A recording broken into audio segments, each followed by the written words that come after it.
I wanted us to look at our ability to respond to these particular challenges as a country. Are we equipped with the facilities, the personnel, the resources in terms of money to be able to respond to this challenge? Okay, so the answer is yes and no. The yes is yes, we have the potential. And the no is that the reality, that's the reality. The reality is a no.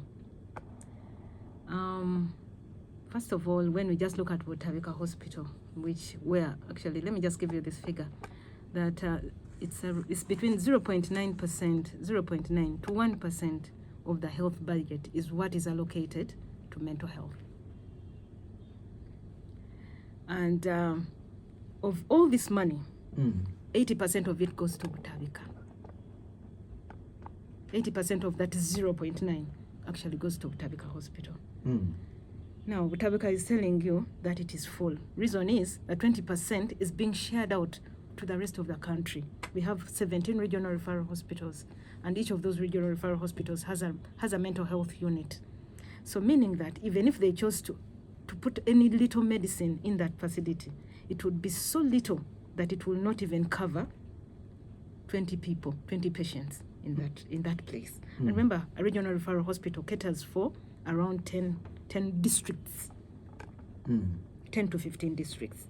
So meaning that this medicine or the money that we are putting around mental health is too little to even manage 10 people who could even be coming from just one sub-county. But now remember, we have all the other 10 districts, and each one of them is having issues.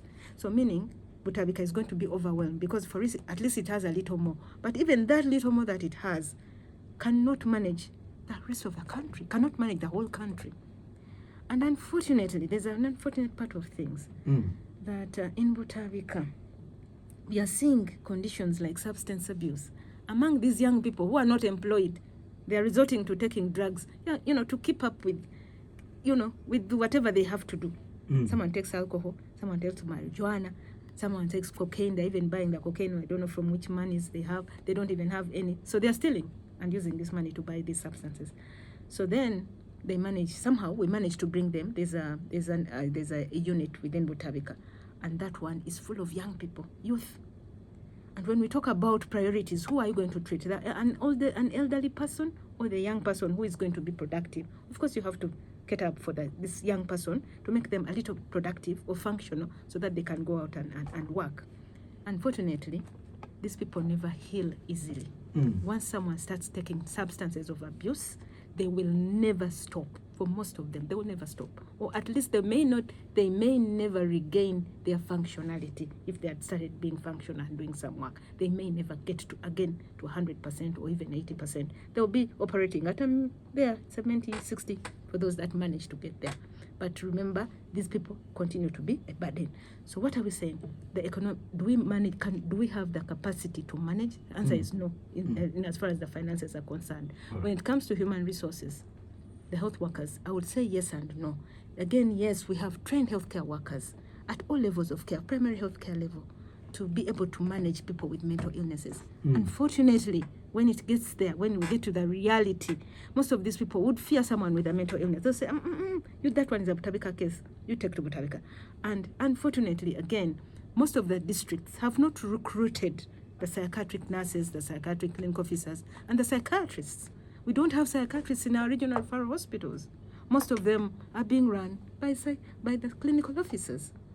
It is good and bad. They can do it, but we will require that, the skill over squarely under your docket. Maybe you are not planning for these things. We have planned, and we've actually improved on in our structure, the human resource structure.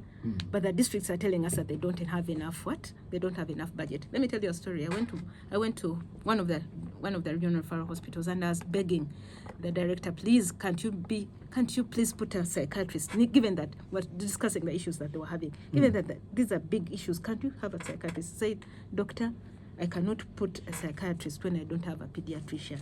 on when I don't have a gynecologist. So there is the way they say that, okay, now we need how many consultants, maybe 7. So one of them will have to be a pediatrician. So by the time they reach to mental health, they are like, their budget is exhausted.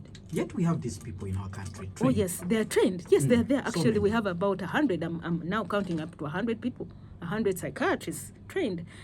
We do not have these clinical psychologists.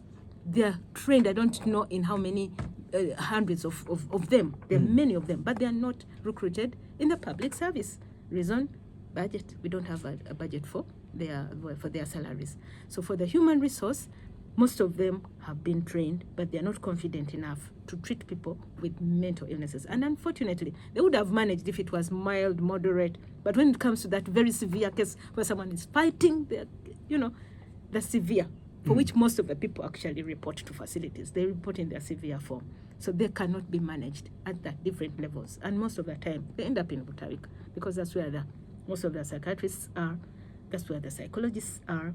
That's where all the other mental health alternative people who can support mental health are actually in Butabika, unlike other regional referral hospitals where the majority of the people stay. It's a bit funny, but that's how it is.